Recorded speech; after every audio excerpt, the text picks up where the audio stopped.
Maanantai 10. helmikuuta. Rakas päiväkirja. Näin hänet tänään koulun käytävällä. Mikko 9. Hän pelasi koripalloa muiden poikien kanssa ja minä olin naulakolla odottamassa ruotsin tuntia. Hymyilin hänelle, mutta hän ei huomannut minua. Sitten lähdin tylsälle ruotsin tunnille.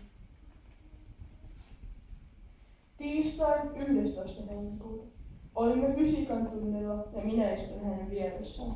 Kun opettaja sanoi, että tekisimme ryhmätöitä ja kysyi, kuka haluaisi olla Mikon pari, minä viittasin niin innokkaasti, että kävimme mennä sijoiltaan. Mutta hän meni Roosan pariksi. Ja minä sain tylsän Riikan pariksi, joka aina nipottaa.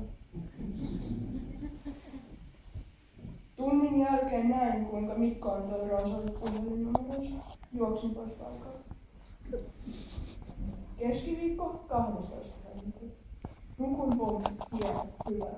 Kun juoksin helmikuussa kouluun, Lyykaston kadulle. Kun saavuin koulun pihalle, kello lähti soida ja ovi oltiin sulkemassa.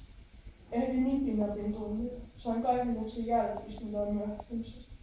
Välitunnilla kuulin, kuinka Roosa puhui kavereilla Mikosta. Torstai 13. helmikuuta. Olimme aamulla samalla tunnilla. Kun tunti loppui, menin ruokasaliin. Jonottaisin ruokaa, näin Mikon tuon maitoa. Olin menossa ottamaan leipää,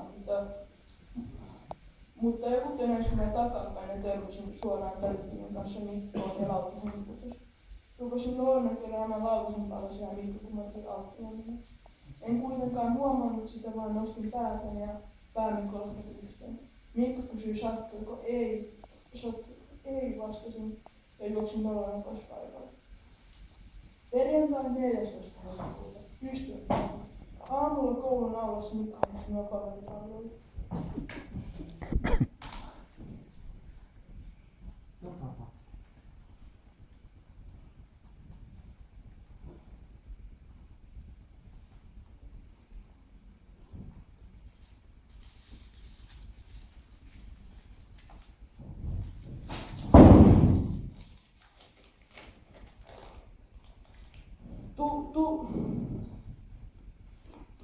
Tuutko tänään leffaan, Mikko?